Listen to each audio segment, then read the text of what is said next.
Hey guys, today we're talking about tricky proportions. In your class, the ratio of girls to boys is 4 to 3. So you have 4 girls to every 3 boys, which means if we saw these people standing up, they would be 4 girls standing and 3 boys standing. So what they're asking us is if it would get a bigger, or if it was a bigger class and there were 9 boys, we would have 9 boys standing. How many girls would we see? So in our proportion, our labels must be the same in the denominator and the same in the numerator. So we know we're trying to find the number of girls. That's the question. How many girls are in the class? So we use cross products. Take 4 times 9 and 3 times x, which is 36 and 3x. So what number times 3 gives us 36? If we can't think of it, we can just divide by 3, and when we do so, we get 12. So for every 4 girls, there are 3 boys. So for every 9 boys, there are 12 girls. What if we look at this from a different perspective? What if they don't tell us the number of girls or boys other than just the ratio? So just like the first one,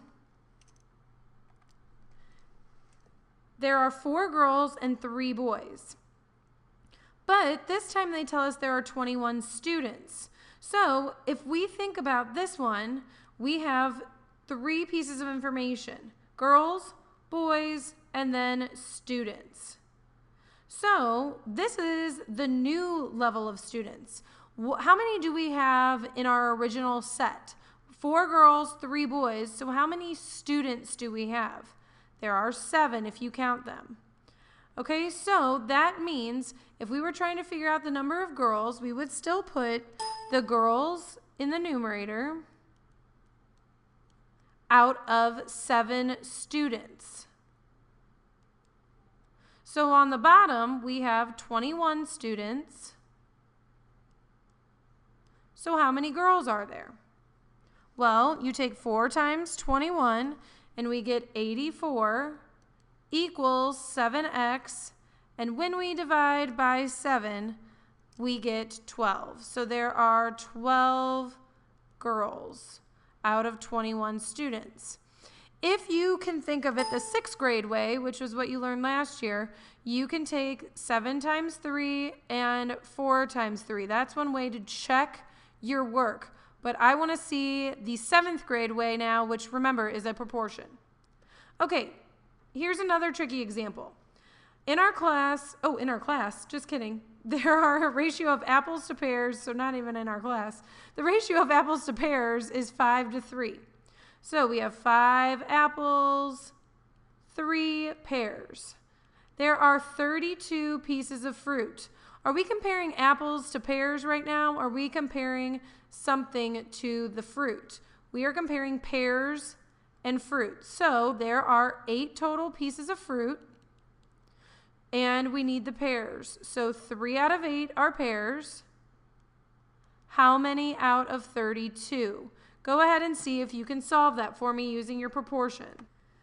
So when we do this, we get 3 times 32 is 96, 8 times x is 8x, and when we divide by 8, we get 12 pears. Ooh, I really liked the number 12 this time, didn't I?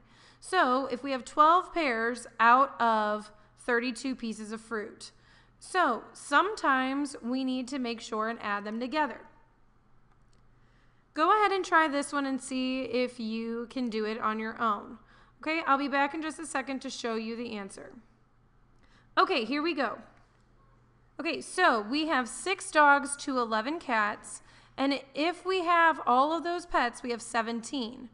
They're telling us, though, that the number is increasing to 51. So we don't have 17 anymore, we want to have 51, and these are both pets. Are my labels the same? Yes. And then up top, we put our cats, and that's what we're trying to find, is how many cats there are out of 51 pets. So 17 times x is 7x, 11 times 51 is 561, and we divide by 17 to get x equals 33 cats. Okay? And that's all I have for you today. I'll see you next time.